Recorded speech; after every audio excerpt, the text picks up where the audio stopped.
Bonjour, rester bien vivant et pas forcément bon vivant en plongée, c'est très important. Bonjour, c'est Vincent, de l'école de plongée Aquadomia, spécialiste de la formation plongée accélérée sur mesure du débutant au moniteur de plongée tech et au plongeur professionnel mention B à Marseille, Parc des Calanques toute l'année et aussi aux Caraïbes lors du premier trimestre de l'année, de janvier à mars, pour l'université d'hiver Aquadomia. Alors pourquoi je fais cette vidéo ?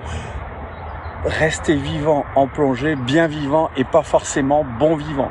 On vient d'arriver au printemps et c'est souvent les sorties des ce qu'on appelle des clubs de l'intérieur. C'est la grosse fête parce que le soleil apparaît, on va enfin plonger et donc on en profite un maximum.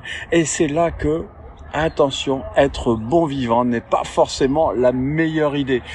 Qu'est-ce qu'on appelle bon vivant généralement ? C'est quelqu'un qui aime bien faire la fête, qui aime bien manger, qui aime bien boire, bien se coucher tard. C'est un facteur favorisant d'accidents de décompression en plongée. Il faut savoir que les risques en plongée, il y en a plusieurs. Il y a tout ce qui est barotraumatisme, les blessures liées à la pression, qui peuvent être au sinus, au masque, aux oreilles, aux dents, et surtout à la cage thoracique si on bloque sa respiration à la remontée, mais ces accidents sont facilement évitables avec une bonne formation, donc vous inquiétez pas là-dessus. En ce qui concerne l'accident de décompression, dès qu'on passe la barre on va dire des plus de 15 mètres, attention parce que c'est quelque chose qui peut arriver indépendamment du respect des règles enseignées durant votre formation, tout simplement parce qu'il existe les facteurs favorisants. Il faut savoir que la grande majorité des accidents de décompression arrivent alors que les procédures ont été respectées, alors que les paramètres de l'ordinateur ont été respectés. Ça veut dire que les personnes ont fait leur planning de décompression normal, tel que préconisé par les règles établies en plongée. Et simplement, nous avons des facteurs favorisants. Et le fait d'être bon vivant, par exemple, est un des premiers. C'est-à-dire que si j'ai pris de l'alcool, si je suis fatigué, si je suis plus âgé et que j'ai de l'embonpoint, de l'excès de poids, je suis plus susceptible d'avoir un accident de décompression.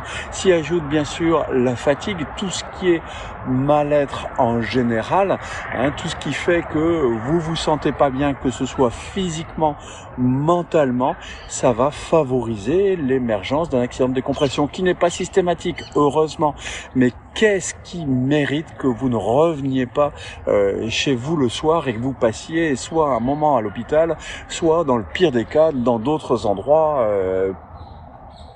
un peu moins sympathique. Donc le premier facteur, c'est l'hydratation. Pensez à vous hydrater. Ça c'est fondamental. S'hydrater, c'est pas juste avant la plongée, c'est boire régulièrement. Je vous rappelle que les consignes, c'est de boire plusieurs litres d'eau chaque jour. Après, ça va dépendre du climat là où vous êtes, de si vous êtes un homme, si vous êtes une femme, etc. Mais généralement, on peut dire que entre 1,5 litre et 3 litres, c'est quelque chose de raisonnable. Donc le facteur de la déshydratation, c'est le plus important. Mais surtout, les facteurs favorisants, c'est tout ce qui est synonyme que ça va pas bien. Si vous le sentez pas, eh bien le mieux c'est peut-être de pas le faire. Et surtout, vous laissez pas embrigadé, généralement quand on arrive en week-end pour une formation, pour s'éclater en plongée, on commence, c'est logique quelque part, par le moment de convivialité. Et c'est vrai que limiter ou ne pas prendre d'alcool, ça peut être une très très bonne idée pour éviter ces facteurs favorisants. Donc je rappelle aussi que si vous voyagez en avion, l'avion vous déshydrate. Si vous arrivez à une destination lointaine, vous êtes complètement décalé avec le décalage horaire, le changement de température, etc. Donc c'est pas mal de savoir souffler, prendre le temps. Il y a beaucoup de choses qui se font au niveau mental. Donc ce qu'on peut préconiser avant une plongée, c'est de méditer soi-même, déjà d'être à l'heure de manière à être en mesure de pratiquer, d'équiper son matériel suffisamment en amont, et puis de se détendre, de visualiser sa plongée, de s'hydrater tranquillement, de s'équiper sans suer à grosses gouttes.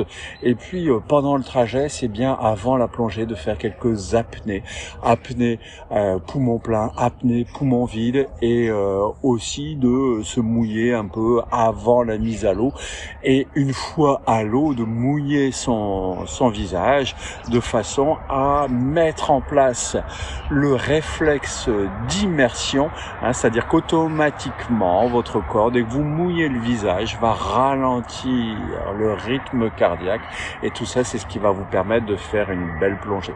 Donc je vous souhaite vraiment de belles plongées printanières.